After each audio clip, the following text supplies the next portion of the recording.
On this Monday night, premiers make their pitch to the Prime Minister. What's on the wish list of the provinces and territories? The words that I'm hearing from the Prime Minister, I think, are encouraging. The pressure to approve projects. A frightening experience on the front lines in Alberta. They're heroes for what they went through. The terrifying dangers some firefighters faced as wildfires rage across the prairies. A gruesome attack against Jews investigated as terrorism. I saw fire, I saw people falling and screaming and crying and tripping. What's known about the suspect and what he was armed with. Plus, watch these spaces. They really built them as social destinations. What might be in store for all those historic Hudsons Bay buildings? Global National with Donna Friesen. Reporting tonight, Eric Sorensen. Good evening and thanks for joining us. Against the backdrop of wildfires, economic uncertainty and strained relations with the United States, Canada's first ministers have met to chart a course for this country's future. Prime Minister Mark Carney gathered with the country's premiers in Saskatoon to discuss what the federal government can do to help each of them, and equally important, how they can help each other to become less dependent on the U.S. Trade barriers and energy were top of their agenda. Carney even asked each premier to bring ideas for projects they want to see become reality. No final list of projects was announced in the closing news conference, but Carney says projects under consideration include critical minerals pathways, nuclear power, and decarbonizing Canadian oil and gas production. Mackenzie Gray is in Saskatoon with our top story. Love is in the air. It's optimism that's rarely seen. Get a couple cigars ready, Dom, because you took off from us last night. The premiers, prime minister, and key cabinet members attempting to chart a path away from the Americans. We're in the process of redefining our relationship with the United States. That's ongoing. To do that, Mark Carney solicited suggestions on what major infrastructure projects the premiers want Ottawa to fast-track or fund. After the 6-hour meeting, no specific projects were officially listed, but Carney named 8 potential projects directly, including the Port of Churchill and Ring of Fire. The point is to build the certainty, the stability, and the ambition that builders need. Carney also listed off a potential new oil pipeline from Alberta to northern BC, which Alberta Premier Danielle Smith hopes is built privately. I think that there will be a proponent that will step forward. My view would be that we'll have failed at the assignment if government has to build another pipeline. But it's an idea that the BC government isn't on board with. There's no proponent at this time. There's no project that is really there to look at. So at this stage, I think what BC's position is, let's focus on those projects that are ready. Despite no clear public commitments, the Ontario Premier said the meeting was the best he's had in 10 years and had a cheery comparison for Carney. I described him today as Santa Claus. He's coming, and his sled was full of all sorts of stuff. Now he's taking off back to the North Pole. He's going to sort it out, and then he's going to call us. So, and we're building a short of Santa Claus is my big belly. I got to loan it to him. Both Carney and Smith spoke of a new grand bargain on energy, Eric. Build a new oil pipeline in concert with new clean technology like carbon capture and storage, in a bid to try and offset increased emissions from more oil production. Mackenzie Gray in Saskatoon. Thanks. Let's bring in our chief political correspondent, David Aiken, for a look at some of the politics on this. David, Conservatives, federally and provincially, have been banging the drum about building oil and gas pipelines. But is it realistic that we will see new pipelines? We'll see, Eric. The pressure to approve pipelines is definitely there. We know, of course, how Alberta's Danielle Smith feels. But here's a new Conservative MP from Edmonton, Billy Moran, who also happens to be the former chief of Enoch Cree First Nation. Building energy projects means a stronger Canadian economy, less dependence on the United States, and powerful paychecks for Canadian workers. Will the Liberal government approve a pipeline at the meeting in Saskatchewan today? Now, the problem is, as BC's Deputy Premier said today, there is no pipeline to approve. There is no proposal on the table. Now, that said, the interesting thing here is the Prime Minister and the Premiers seem prepared to try to create the conditions in which a proponent would step forward within 2 years, perhaps, with an actual pipeline proposal. David, pipelines aside, what can you tell us about commitments made by the Prime Minister and the Premiers to more rapidly approve big resource projects? I think this might be the most difficult problem to solve because of commitments governments have made to Indigenous peoples for their free, prior and informed consent to projects on their territories. Now, today, First Minister said Indigenous partnerships and equity and consultation will be mandated in upcoming federal legislation. The Assembly of First Nations wrote the Prime Minister, though, today to say they are anxious that their concerns are being ignored. Now, that said, we do have a pro-development Indigenous Premier in Manitoba's Wabkanu, and we have 3 new MPs in Carney's ministry, cabinet-level positions, who are Indigenous and represent vast resource-rich ridings filled with Indigenous and Arctic constituents. I'm talking about Indigenous Services Minister Mandy Gulmasti. She's a former Cree Nation chief from Northern Quebec. Rebecca Chartrand is a Métis educator from Northern Manitoba. She's Carney's Minister of Northern Affairs. Another Métis leader, Buckley Belanger from Northern Saskatchewan. He's a Secretary of State. And all of those folks are joined by the MP for the Northwest Territories, Rebecca Alty. She's also at the cabinet table as the Minister for Crown Indigenous Affairs. So conversation about consent is going to be critical, but right now, Indigenous voices are there from all sides. David Aiken in Ottawa, thank you. The Prime Minister and Premiers are meeting as wildfires rage in Saskatchewan and across the prairies. Some 8,000 people have been forced from their homes in Saskatchewan, where 8 wildfires are out of control. In neighboring Manitoba, the worst fires are closing in on remote northern communities. 11 fires are still not contained, including the blaze near Flin Flon. In Alberta, more than half of the wildfires there are out of control, and the threat now extends up to the Northwest Territories, where 9 fires are yet to be contained. The weather, in particular shifting winds, is making the fire fight unpredictable.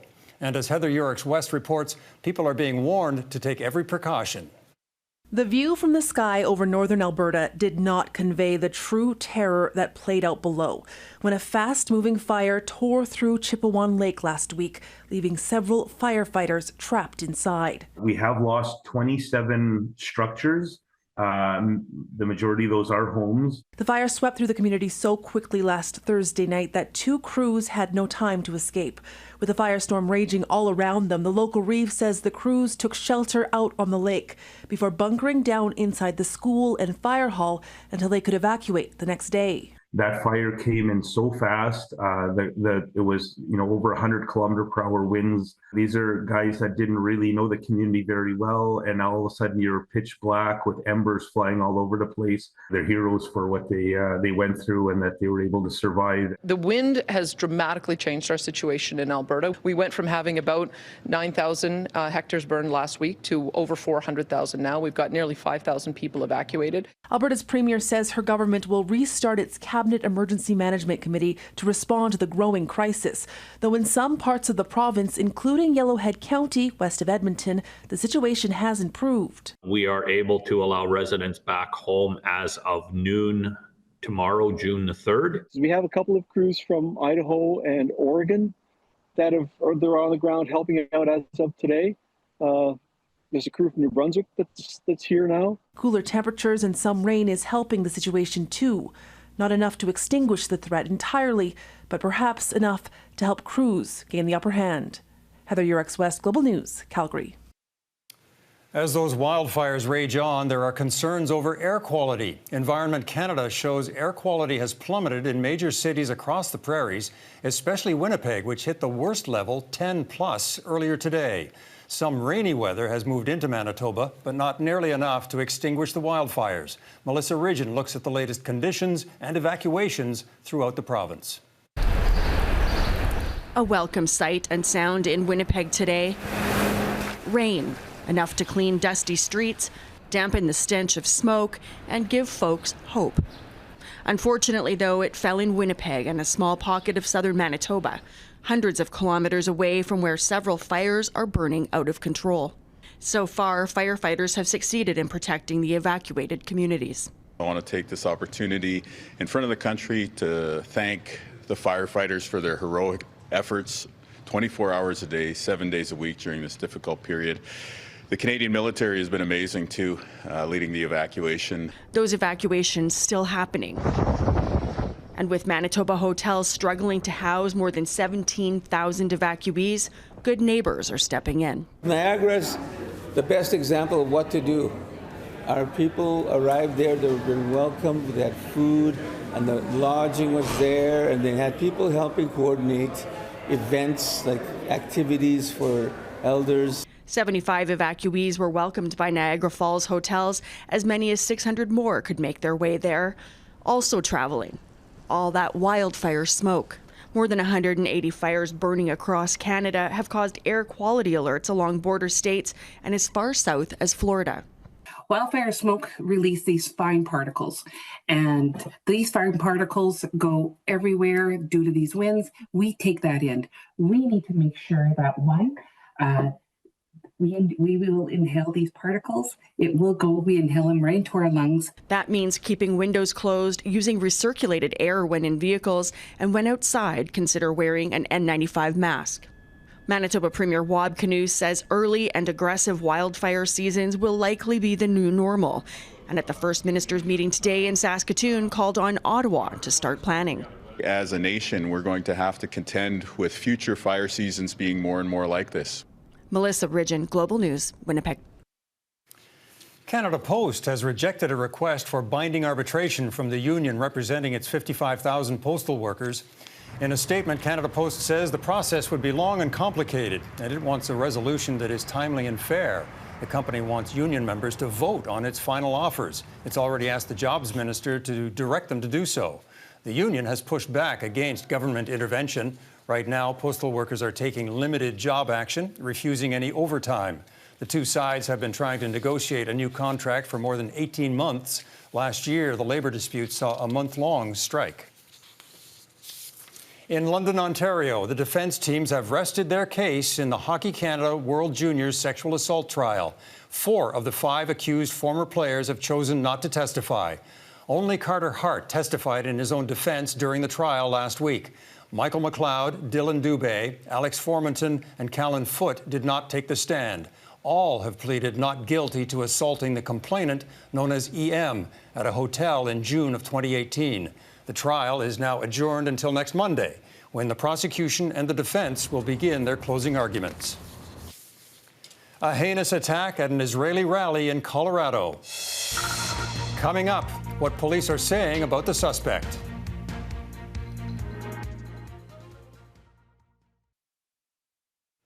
The man being charged with a hate crime for attacking Jews at an Israeli hostage march in Boulder, Colorado on Sunday could face life in prison. 45-year-old Mohamed Soliman is accused of using a makeshift flamethrower and Molotov cocktails to set people on fire. 12 people were injured, 2 remain in hospital. No one has died. However, due to the brutal nature of the attack, he faces 16 counts of attempted murder. Jackson Proskow reports, and a warning: this story contains disturbing information. The attack unfolded at a weekly rally for Israeli hostages, as a man armed with a homemade flamethrower and Molotov cocktails sprayed the crowd with fire. One person caught on fire from head to toe, and they were burning up. Their whole body was burning up. Bystanders could be seen rushing to douse the victims with water as the suspect stood nearby shouting "Free Palestine." People were writhing on the ground. It was traumatic to watch, to be honest with you. The victims range in age from 52 to 88 and include a Holocaust survivor. Police say the suspect, 45-year-old Mohamed Soliman, is an Egyptian national and had overstayed his tourist visa in the U.S. He faces federal hate crime charges. Prosecutors allege he brought more than a dozen incendiary devices to the event. According to court documents, Soliman said he wanted to kill all Zionist people and had been planning the attack for over a year. And when he was interviewed about the attack, he said he wanted them all to die. He had no regrets, and he would go back and do it again. On social media, President Donald Trump said the attack will not be tolerated. He blamed President Biden's border policy and said the suspect must go. These individuals are going to be deported, and we're not going to tolerate such violence in our country. All of it adds to the fear felt by Jewish Americans less than 2 weeks after 2 Israeli embassy staff were murdered in Washington, D.C. I'm horrified. I mean, I live 5 minutes away, and the fact that this is happening to Jews in my local community makes me scared. This latest act amplifies the growing unease felt in communities across the U.S., a sense that no place is safe from hate. Jackson Proskow, Global News, Washington. Israeli forces opened fire as Palestinians made their way toward an aid distribution center in southern Gaza today, killing 3 people, according to the Hamas-run Gaza Health Ministry. The IDF said it fired warning shots at, quote, suspects who approached its forces. And just a few kilometers away, it's absolute carnage here, and there are even more people in the main emergency department. More than 30 Palestinians were killed as they clamored for aid at a pickup point in Rafah on Sunday. There are claims from people on the ground that Israeli soldiers fired on the crowd. Israel was quick to release its own account. It said Hamas gunmen did the killing. Global News is unable to independently verify any of the claims because Israel bars journalists from entering Gaza. Ahead, the Kremlin reacts to Ukraine's surprise drone strike on Russian military bases.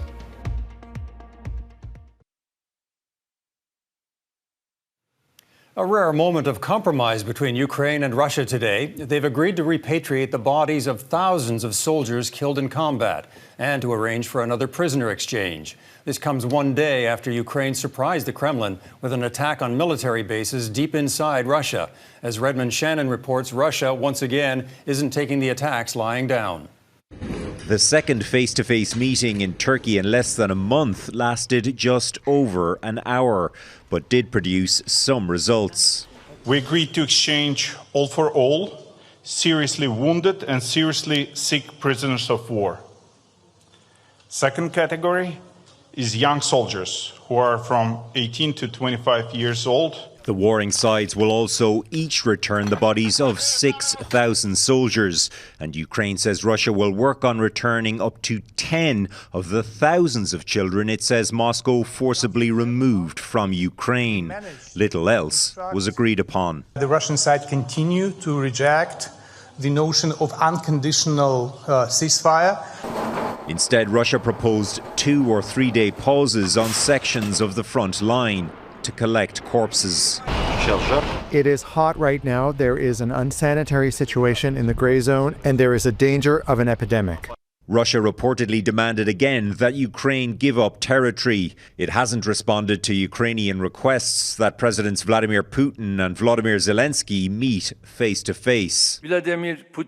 Turkish President Recep Tayyip Erdogan says he wants to make that happen, possibly involving US President Donald Trump too. In the weekend before the talks, Russia launched a record number of overnight drones.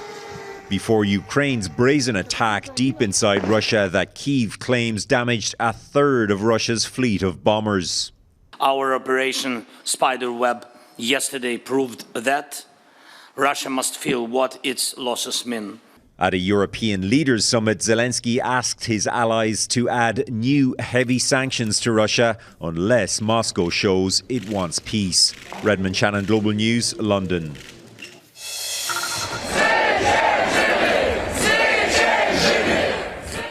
Poland's presidential election came to a dramatic close last night as this man, conservative historian Karol Nawrocki, eked out a victory over his liberal opponent. Nawrocki is a staunch supporter of U.S. President Donald Trump. He cultivated a youthful image by participating in soccer and boxing. Nawrocki's win is likely to embolden conservatives in Europe, especially those who support nationalist ideas and question the usefulness of the European Union. Italy's Mount Etna is at it again. Europe's tallest volcano erupted on the island of Sicily today, sending clouds of ash, gas, and debris several kilometers into the air. The eruption is believed to have been caused by a collapse in the northern flank of Etna's southeast crater. Officials say at the moment, no one is in danger. Next, how the Bay's now vacant buildings can be given a new lease on life.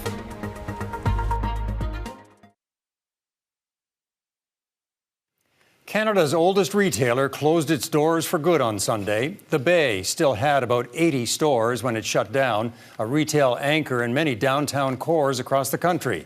That's about to change. And as Heidi Petracek reports, it means deciding what to do with all that historic real estate. The historic Hudsons Bay buildings once signaled a new retail era. But today, the striking structures at the heart of downtowns across the country stand empty. They wanted to create this sort of model, and you can see that with columns, terracotta exteriors and such like that. They really built them as social destinations, these attractive places. This freelance journalist and self-proclaimed bay enthusiast broke down the significance of those long-standing bay locations in a recent article, and he believes they should be preserved. They have such beautiful architectural details, and it's a way not only to honor the company that is no longer with us, it's also honor to the architects. In Vancouver, the Bay is a designated heritage building, but it could sit vacant for a year, a challenge for a city trying to revitalize downtown. We don't know what will be happening with the building yet, but my main concern right now and what I'm working on is ensuring that the building is going to be secure while it's vacant. It is a heritage building. It's a prized asset. These weren't just selling goods, they were selling lifestyle. It's not clear if any of these locations are among those acquired through bankruptcy proceedings. Either way, architect Phil Evans believes the landmarks can have new life. It wouldn't surprise me that these sites were being considered for future redevelopment and incorporation of residential or office. It's already happened at two former locations. This old Victoria store became condos and a market in 2010. And Winnipeg's former flagship store is being transformed into an Indigenous housing and cultural space. They were about aesthetic, they were about selling comfort, they were about what our next lifestyle and how we live in cities will look like. I think that's a pretty inspiring place to be and consider for the future. These former symbols of the much grander days of Hudsons Bay now facing a future without the brand. Heidi Petracek, Global News, Halifax. And that is Global National for this Monday. I'm Eric Sorensen. Tonight's Your Canada is some of the Bay's oldest and most historic buildings, and they remain part of the Canadian landscape. Thanks for watching. Hope to see you again tomorrow. Have a good night.